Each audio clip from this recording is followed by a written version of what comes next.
سیدنا علی المرتضیٰ اپنے بیٹے حضرت امام حسن رضی اللہ تعالیٰ عنہ کو وصیت فرماتے ہیں، اے میرے بیٹے، بے وقوف شخص کی دوستی سے ہمیشہ بچنا۔ وہ دل سے چاہے کہ تمہیں نفع پہنچائے، لیکن اپنی جہالت کی وجہ سے، اپنی بے وقوفی کی وجہ سے تمہیں نفع نہیں پہنچا سکے گا، تمہیں نقصان پہنچا دے گا۔ اور بخیل سے کبھی بھی دوستی نہ لگانا، اس لیے کہ جب تجھے انتہائی ضرورت کا وقت آئے گا تو وہ تجھ سے دور ہٹ جائے گا، اور تو اس پہ توقع لگائے ہوئے ہوگا کہ میرا دوست ہے اور اوکھے ویلے میرے کام آئے گا، لیکن اوکھے ویلے وہ کام نہیں آئے گا۔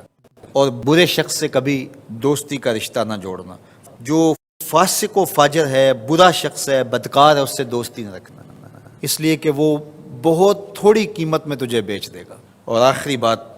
جھوٹے آدمیوں سے کبھی دوستی نہ رکھنا، وہ بعید کو تجھے قریب دکھائے گا، قریب کو تجھے بعید دکھائے گا، تجھے وہ نقشہ کھینچے گا جو ہوگا نہیں، تجھے وہ چیزیں بتائے گا جو نفس العمل میں نہیں ہوں گی، اور تو ایک مغالطے میں مارا جائے گا۔